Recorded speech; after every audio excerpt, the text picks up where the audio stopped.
बाजारामध्ये फालुदा तर तुम्ही बऱ्याच वेळ खाल्ला असेल, पण घरी स्वतःच्या हाताने बनवून फालुदा तुम्ही एक वेळ तरी ट्राय केलेला आहे का? तर आज आपण फालुदा प्रीमिक्स रोज प्रीमिक्स आहे, हे विकफिल्ड कंपनीचा आहे. त्यापासून फालुदा असा कसा बनवायचा ते बघणार आहोत. त्यासाठी जवळजवळ 1 लिटर दूध घ्यायचं आहे. फुल फॅट दूध घ्यायचं आहे. त्या दुधामध्ये जवळजवळ 200 ml पाणी टाकणार आहे. फालुदा मिक्स अशा प्रकारे मी खोलून घेतलेला आहे. आता दूध हलकसं गरम झाल्यानंतर हे मिक्स आपल्याला यामध्ये टाकून घ्यायचं आहे. फालुदा मिक्स यामध्ये टाकल्यानंतर असं सतत ढवळत राहायचं आहे. जर सतत ढवळत राहिलं नाही तर खाली चिटकायची भीती राहते. या फालुदा प्रीमिक्स मध्ये सर्व टाकलेलं असतं, साखर सुद्धा यामध्ये टाकलेलं असतं. आपल्याला वरून काहीच टाकण्याची आवश्यकता नसते.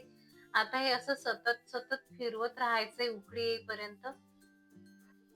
मी आधी दूध गरम करून घेतलेलं होतं आणि साय त्या पातेल्याला चिटकली होती, त्यामुळे मी 200 ml पाणी त्या पातेल्याला टाकून असं चांगलं ढवळून घेतलं आणि तेच पाणी यामध्ये वापरलं.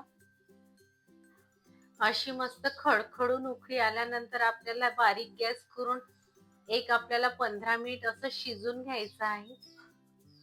फालुदा शिजता जवळजवळ 15 मिनिट झालेले आहे. चांगल्या पद्धतीने फालुदा असा आता शिजलेला आहे. गॅस बंद करून घ्यायचा आहे आणि रूम टेम्परेचरवर चांगल्या पद्धतीने थंड झाल्यानंतर आपल्याला फ्रीज मध्ये 6 ते 7 तास हा फालुदा थंड करायला ठेवायचा आहे. 7 ते 8 तासानंतर फालुदा चांगल्या प्रकारे असा मस्त असा घट्टसर झालेला आहे. फालुदा असा चांगला असा फिरून घ्यायचा आहे. रोज सरबत सिरम हे मी यामध्ये असं टाकून घेतलेलं आहे. यामध्ये दिसायलाही छान दिसेल आणि टेस्ट पण छान येईल या फालुद्याला. आणि छान असा फालुदा टाकून घ्यायचा आहे तुमच्या आवडीनुसार.